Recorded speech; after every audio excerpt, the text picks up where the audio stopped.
Hi, this is Regina. Welcome back to my sewing crafting space. Today I thought I would show you how I make a door banner, or a front porch banner if you want to call it that. I'll show you a couple samples that I've already done, and then I'll get on with it and show you how I create these banners. So I will show you a few of the banners that I've already made. I started out with this little welcome banner last year during our having to stay in the house, our confinement. I created all the embroidery in PU Design then. I'm using palette 11 now. And it's actually, this one is 2 pieces. I have the truck on a piece, and then this part is on a separate piece, and it has the stippling in it, all created in the hoop. Okay. Then I made this one for my husband for Father's Day. This one is done in 3 sections. And then I made, and you see they're getting larger as we go along. Then I made the 4th of July one. Actually, this went up before 4th of July. It went up Memorial Day through 4th of July through Labor Day. And it's bigger. And then I created one for Halloween, which is even larger. Don't ask me why they were getting bigger. This one got bigger, I know, because this design right here, the spooky house with the clouds and the moon, came from Creative Kiwi, so it was rather large to begin with, so I had to accommodate it. I added the little ghosts and the boo on the top of the banner. And all of them have these little loops to go either in a dowel or a decorative wrought iron thing for the door, or one of the hanging wrought iron garden flag things. This one does fit on the garden flag, even though it's larger. And then I made one for Christmas. Once again, this design came from Creative Kiwi with the ho ho ho. I added this top banner to it. So it's not as long, or well, yeah, it is. It's just about the same size as the Halloween one. But before I did this Santa Claus, I created this one. It is the largest, and the only reason that it's so big was because this design of the turkey I downloaded some time back, and I put it together. It's all applique. The feathers have 3 pieces all the way, and it was rather large, so I had to accommodate it and made it so far the largest one. I added the give thanks with a grateful heart, and the gobble gobble, eat steak, eat more ham. So that's why this one is so large. And sorry about that. Let me come over here to get my Valentine one. This one I just created at the beginning of the month for Valentine's Day. It's been hanging on my door. This was done all in the hoop, this heart. You create this part of the heart first. You lay a whole piece of red fabric over that, and then you trim that away after the stitching goes down for it.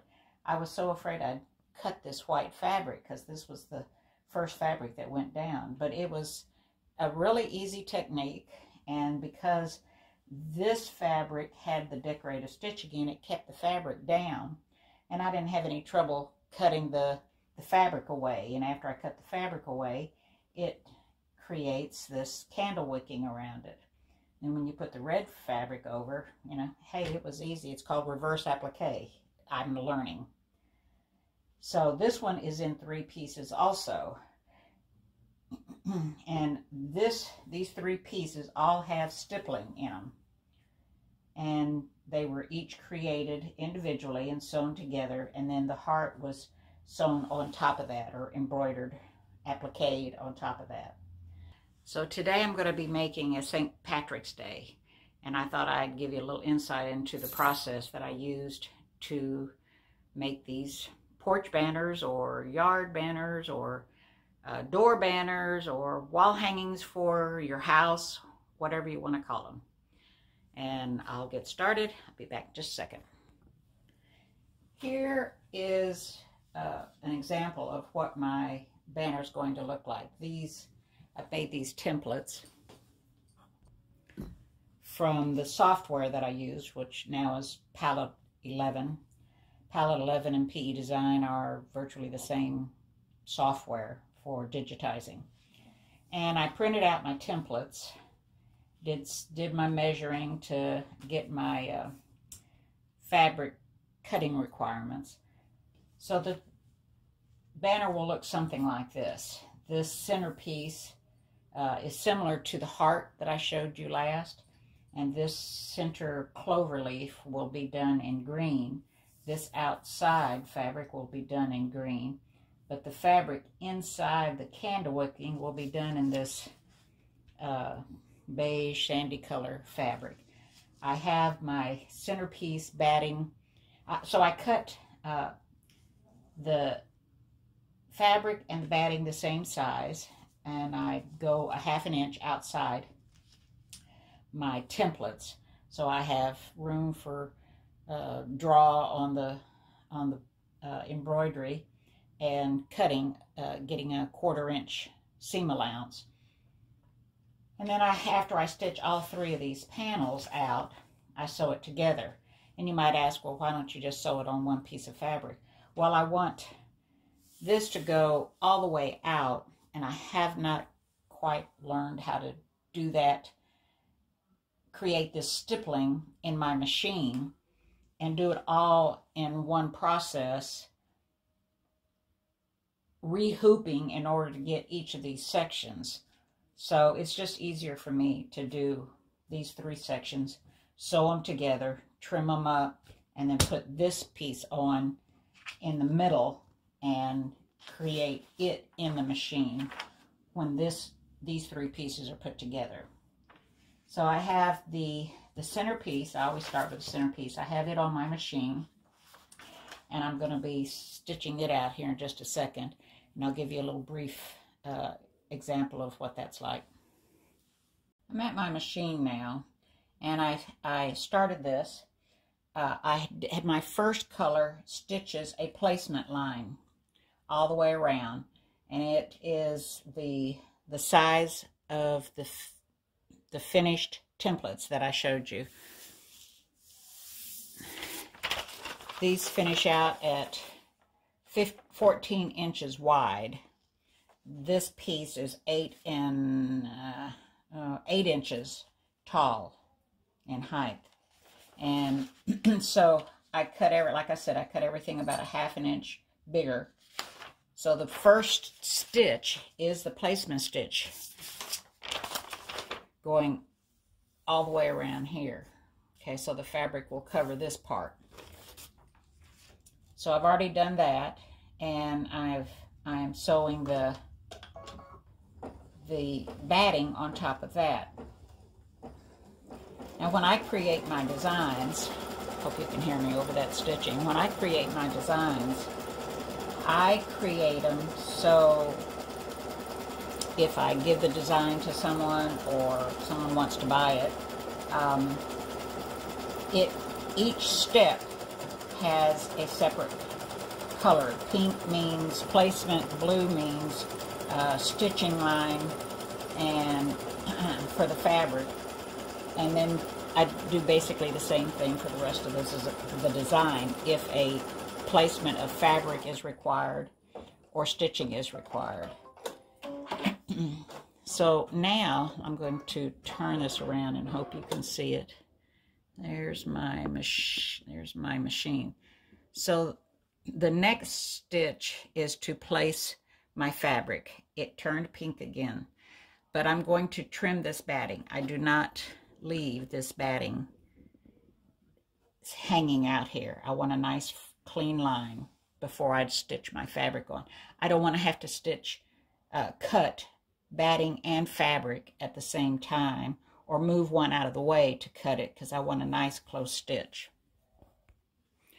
So I've trimmed some of this away. I don't want any of this batting in my seam line. And I'm using my duckbill scissors, and I'm holding the batting up so it stands straight up, and kind of giving it a gentle tug to keep it up so I can get as close with my duckbill scissors as I can. Sorry. And let me use these because they're a little shorter right now for me to get over the hoop. So hold your fabric up so it stands straight up. Now I can change over because I'm past that hoop line. And this gets me as close to the stitching line as possible, and I don't have a lot of batting that's going to be in my seam line. If it looks like it's a little too big, I'll kind of flick it up and get up underneath it with these little snips. Okay, so I got a little bit here, a little bit here, and that looks fine. I'm back at the machine since I've trimmed up my batting, and I use this process on all 3 pieces, so I won't show you this again. Now I'm putting my fabric on because my machine has stopped. It's giving me a blue line, which for me means it's time for the fabric. I'm lining this up. I cut this one just a little bit too long. Centering it up to make sure that you've got enough on both sides and at the top and the bottom to cover the sewing line. And for this process, until I get to the actual colored fabric and the fabric I'm going to use to do the decorative design inside the circle, I just use a light pink. Okay, oops, thread came out. All right, got that rethreaded, and this is just stitching the base fabric, my main fabric, to the batting.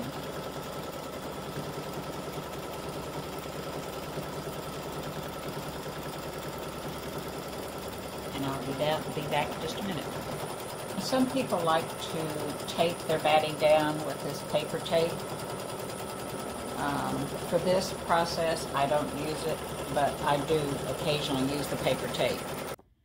All right, it's finished stitching down the fabric, and I'm getting ready to do the decorative stitch. Let me turn this around so maybe you can see. I have a design that I purchased from Julia's Needle Designs. It's Irish Blessing, has a little hat and clover leaves and a pipe in it, and I just used it twice to do this piece. Did a little tiny bit resizing. So I'm going to stitch this. Let me turn this camera around. I'm going to stitch this with a fabric. You probably won't be able to see it. That's just a little bit darker than my main fabric. I mean, with thread that is a little bit darker than my main fabric.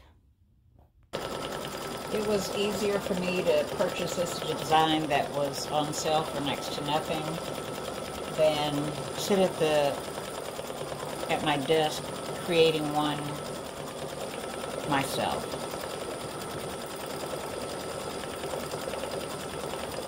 You have to determine whether it's more beneficial for you to sit down and spend the time digitizing, or if there's one out there that suits your needs for a couple of bucks, then I save all the time sitting at the computer digitizing instead of sewing.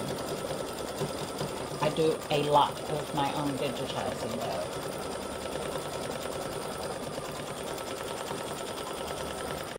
So I'm working on my top piece to my banner, and I've already sewn my placement line for my batting, put my batting down, it stitched it, and I trimmed it.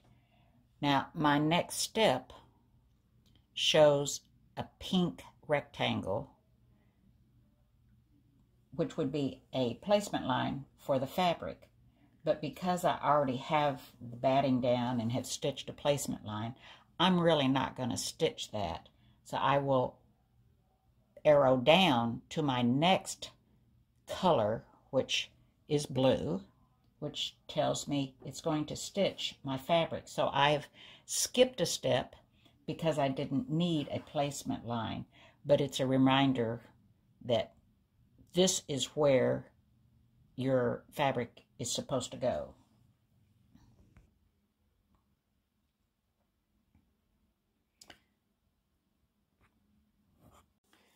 So instead of sewing the placement line, I just skipped it.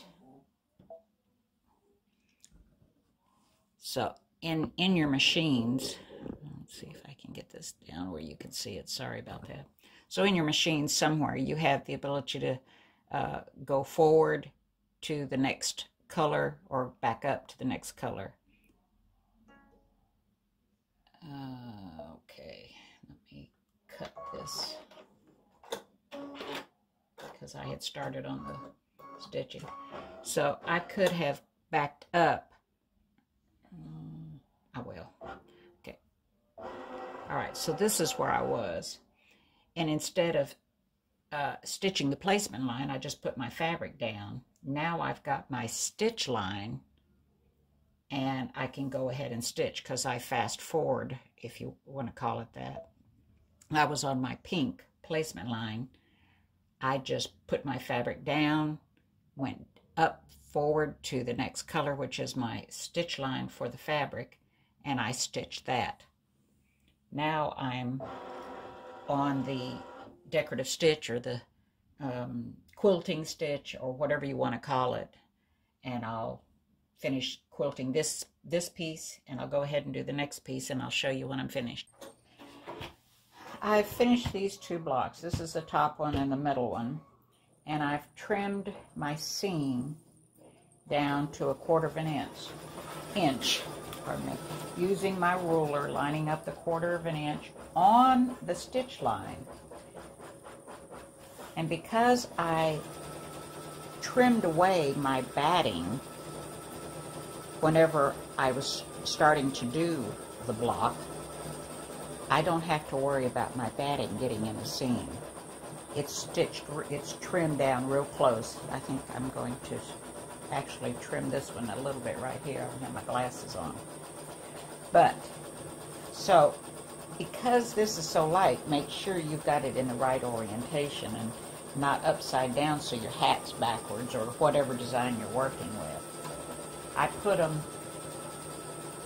right next to each other. Make sure those lines are, pardon me, get some pins, make sure those lines are lined up. And I take a pin and put it right in the corner of my stitch line. That's it, yes. And then I put it directly into the corner of the next block and go straight down all the way. Then I take another pin, I go into the stitch line, and then put it directly into the corner of my other fabric. And then I come back with a straight pin and go into the fabric and put it vertically. And then I take this pin out. And I do the same thing in the middle. I get the stitch line and I put it in the stitch line on the bottom piece, which is the centerpiece in this case. And then I come through with a straight pin and go straight down.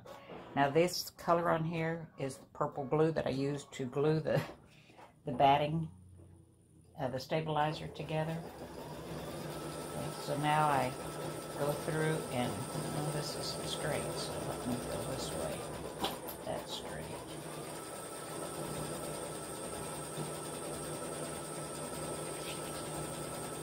Straight again.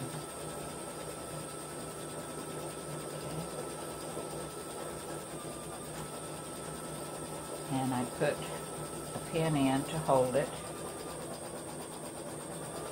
vertically like that. And then I take it over to the machine and I stitch on that line, which whenever you put it up against your foot will be 1/4 inch.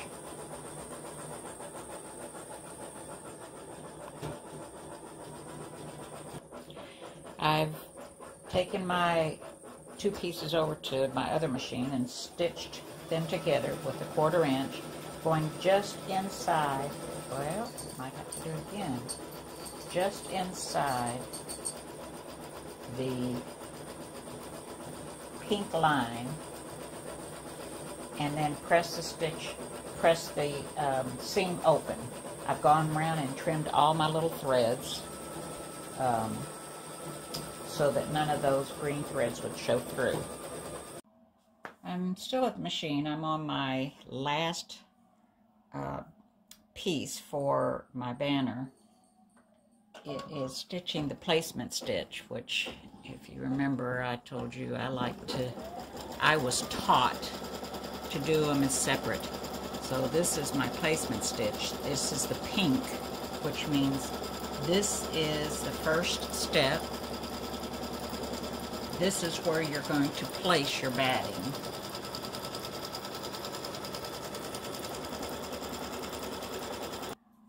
So I'm placing my batting over the stitching area, the placement stitch, making sure that I've got enough on each side and at the ends, which I know I have plenty at the other end.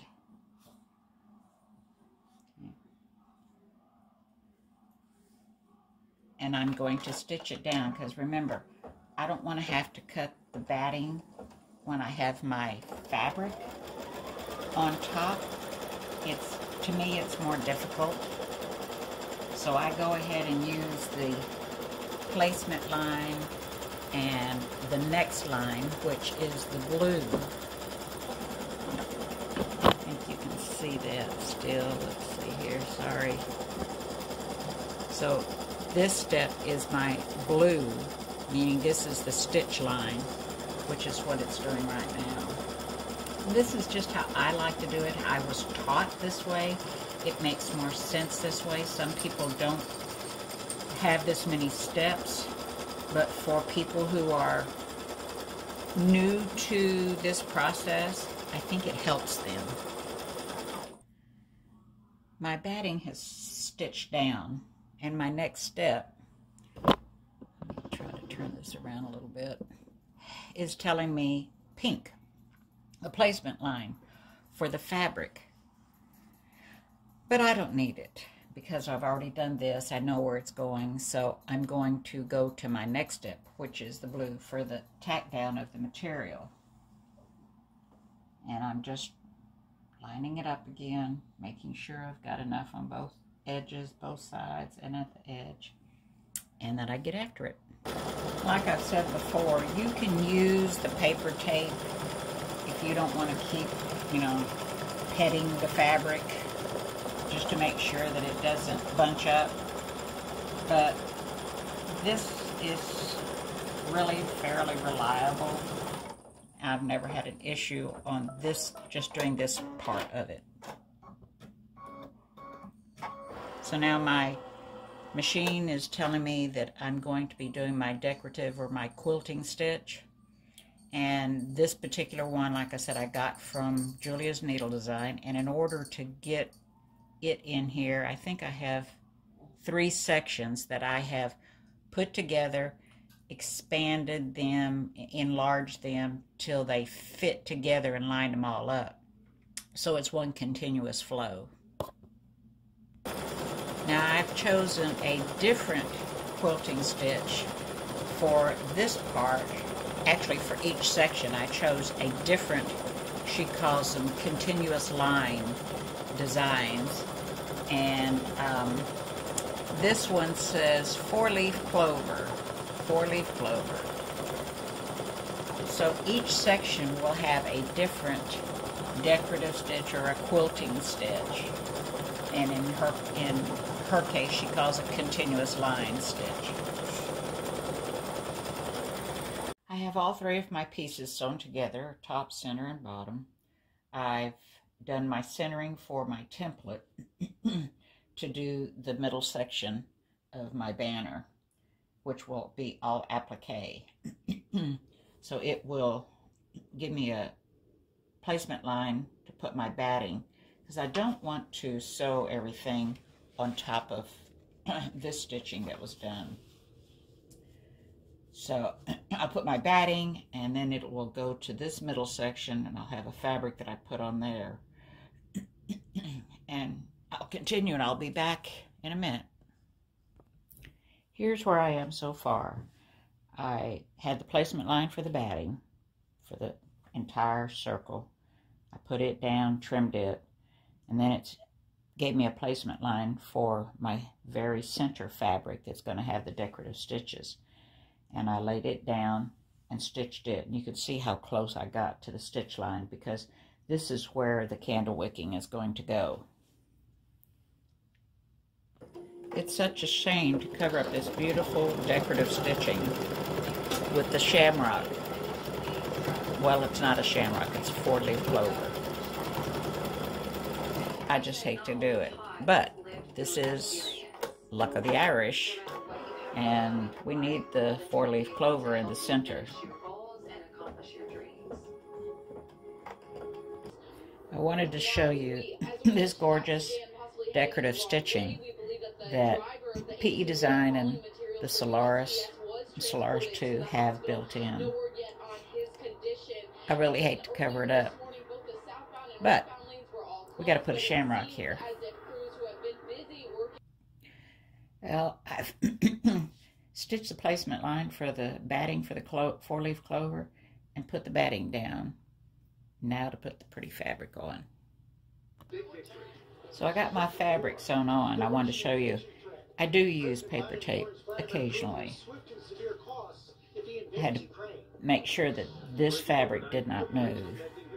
Now I have to cut out the 4-leaf clover. All right, I stitched the placement line for this fabric. It stitched it down, and then it stitched another line inside, covering up where my shamrock is. This is the reverse applique. So now I have to go in and trim away this fabric right here. And I'll be back. So you go in with your snips, this side, and you want to get just a little tiny hole. You don't have to go deep. Of course, the fabric under here has already been stitched down with the decorative stitching. And you just poke a little hole, and you can tell whether you're just getting one piece of fabric or not. You can even look up underneath this hole and see that you're just trimming away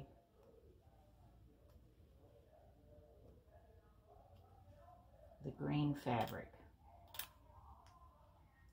And you want to stay close to the line that's been stitched for that, because that's where the candle wicking is going to go. So let me turn this around, and hopefully you'll be able to see. It is tedious. So see under there? That's where we have the shamrock underneath there. Okay, so I'm just stitching as slowly and as close to that line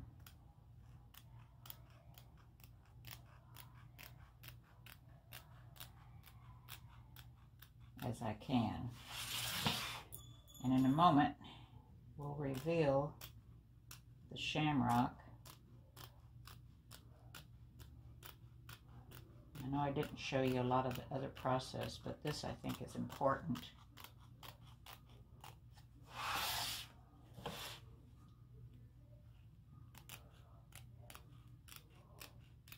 You do want to get close.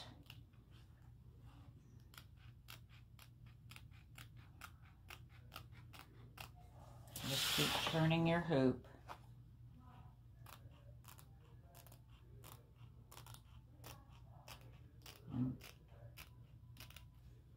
making sure that your blade, this outer blade is up against the stitch line. And there we go. There's my shamrock. I'm going to hold this up a little bit. So as you can see, I've stitched a gold line on top of the satin stitching that stitched this fabric down.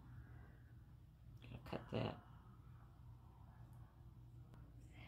Now I have pretty much a perfect circle that I can use somewhere else. I finished my centerpiece. So this was what was on top of all this. And remember, I showed you cutting it away. And this is the candle wicking. Wherever you go and whatever you do, may the luck of the Irish be there with you, is what the saying is. Let me see if I hold this up, if that'll. Now all that's left to do is to put the borders on and the loops in the back. All right, so I finished with my borders, got my top border on, and for the most part, that's it. I'll put my back on, cut my loops, slide them, fold this in 1/4 of an inch and another 1/4 of an inch, and I'll fold the back in the same way, and stitch, put my binding on, and I'll be done. So that's how I'd make my door banners, or my garden banners, or my porch banner, because I don't put it on the garden.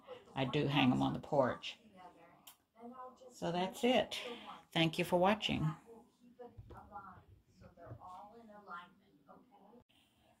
I cut my borders 1 3/4 inches wide by the width of my panels that I finished, and sewed them on. You can sew them on the sides first and then the bottom, or the bottom first and then the sides, whichever you prefer.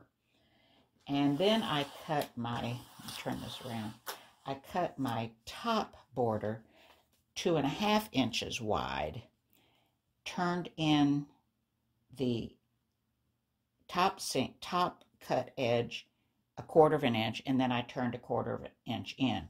I'd already sewn on my backing and trimmed and stitched around the borders. Usually I stitch in the ditch. This time I decided to stitch right above, just barely above, and I'm hoping you can see this, right above the seam, just to give it a little top stitch effect.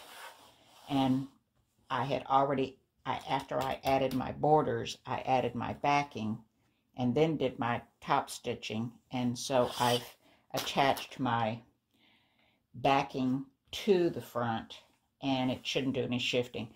I stitched around manually, stitched around the circle, just to kind of give an extra protection to the batting inside so it doesn't shift. Then I cut my binding 2 1/4 inches wide and sewed my binding on, pretty sides together, and rolled it around and pinned it. Then I cut a strip of fabric 3 1/2 inches wide by 24 inches, turned it out, put the seam on the back flat, and stitched and ironed it down. Now I'm going to fold over the loops and space my loops out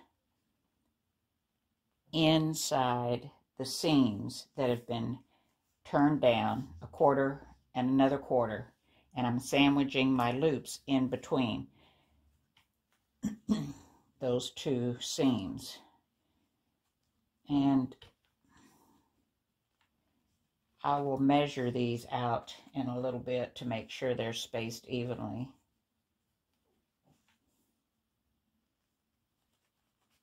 So you just stick them in like that. And what I do is I'll put my project, I'll line the top edge, this edge right here, with one of my lines on my mat. Well, let me back up. I usually do this turned the other way.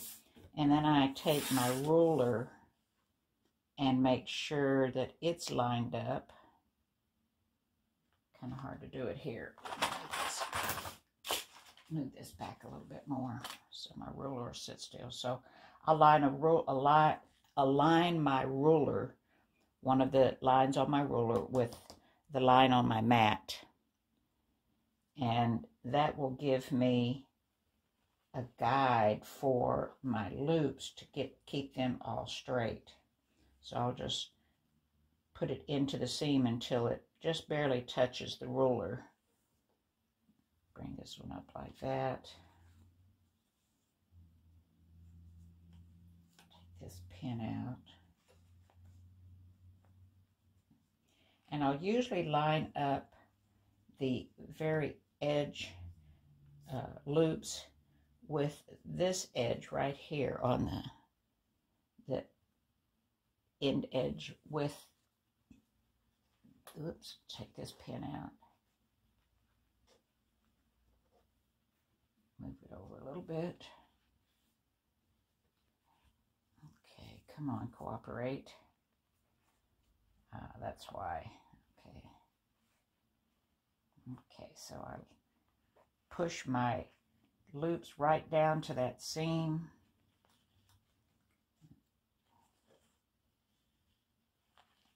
Okay, come back up here a little bit.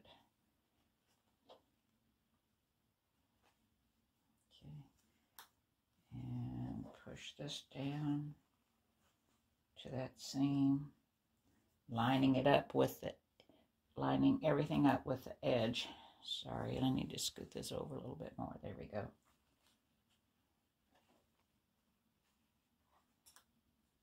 All right, so I have that all lined up, and this needs to come out.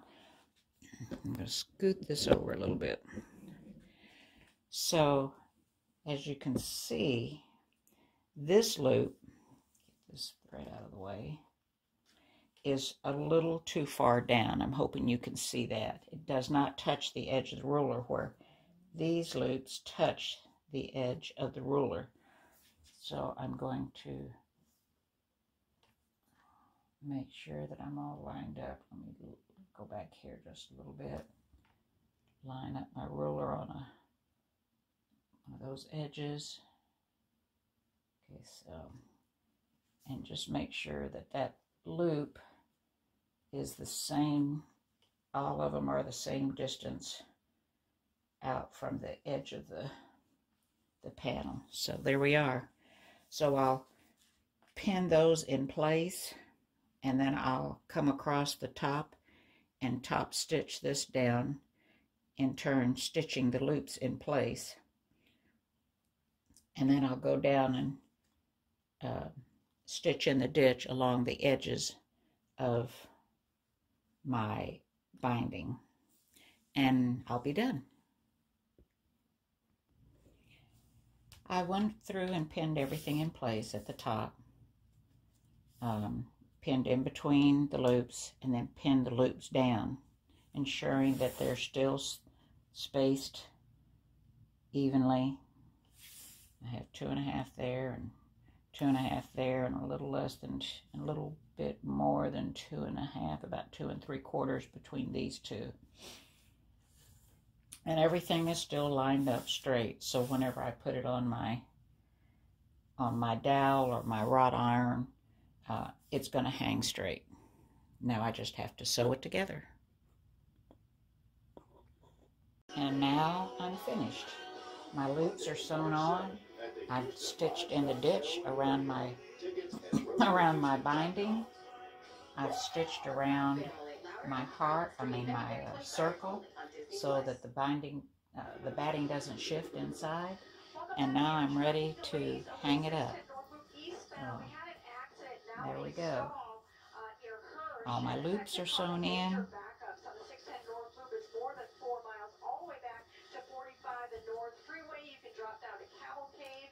and I'm finished. Thank you for watching. So that's how I make them, and I think you'll enjoy making them. They're quick little projects. You can put whatever you want in the center, one for each holiday, whatever. If you enjoyed this video and learning how to make these little banners, please give me a thumbs up, and don't forget to subscribe below. Thank you so much for watching.